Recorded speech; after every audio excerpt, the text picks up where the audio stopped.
बुआ माँ, अब क्या करना है? अरे आप लोग मेरी बात तो सुनो, जो सुनना चाहते थे वो तो सुनो। मेरी मांग क्या है?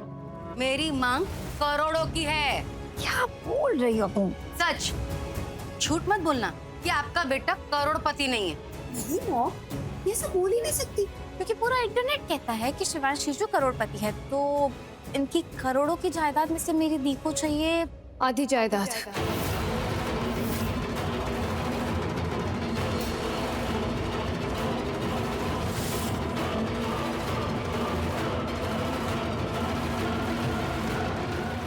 अरे ये क्या? दामाजी ऐसे कैसे चले गए? कब से तो पूछ रहे थे कि आपको कितना चाहिए, क्या चाहिए, बोलिए।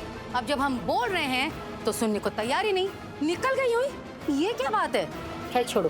तेरा कमरा कौन सा है बता ना। क्यों? उसे क्यों पूछ रहे हो कि उसका कमरा कौन सा है? अब मेरी बेटी हॉल में थोड़ी ना रहेगी, तो इसलिए उससे पूछ रही हूँ कि उसका कमरा कौन सा है। क्यों रहेगी यहाँ? मैं रहने नहीं दूंगी उसे। अरे क्योंकि अब तक पैसे नहीं मिले हैं और आप लोगों को तलाक चाहिए ना, आप पैसे दे देंगे तभी चलिएगी। तब तक तो ये अपने कमरे में ही रहेगी ना। क्यों रहेगी यहाँ? क्यों रहेगी वो? पता था मुझे कि आप ऐसा ही कुछ करेंगी। अरे अब तक तो मेरी बेटी को बहुत परेशान किया, बहुत तकलीफ दी उसे, उसका जीना हराम कर दिया।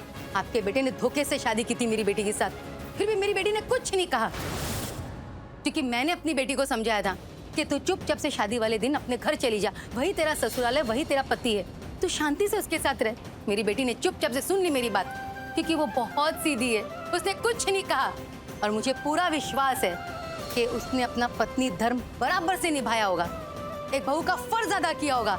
लेकिन जब बात शिवांश की आई तो मुझे ये भी पता है कि शिवांश ने अपना फर्ज नहीं निभाया, उसे घर से बाहर निकाल रहा है। इसीलिए अब मैं अपनी बेटी के साथ यहाँ रहूंगी, उसे उसका हक दिलवा के रहूंगी। और अब मुझे ना इस जंगल राज में उसे अकेले छोड़ने की बिल्कुल भी हिम्मत नहीं है। बहुत डर लगता है उसे यहाँ अकेले छोड़ने, पता नहीं आप उसे जान से मार देंगी तो। इसलिए मैं उसका साथ दूंगी और यहीं रहूंगी मैं। और मैं भी कहीं नहीं जा रही, मैं भी यही रह रही हूँ। हाँ बेटा, गायत्री तू भी यहीं रहेगी, क्योंकि हम दोनों को तो अलग अकेले रहने की आदत नहीं है। एक रात भी हम लोग एक दूसरे के बगैर नहीं रहे, तो ये हमारे साथ ही रहेगी। मतलब मैं और गायत्री तो यहाँ रहेंगे, साथ में प्रार्थना भी है, मतलब हम तीनों यहाँ रहेंगे साथ में।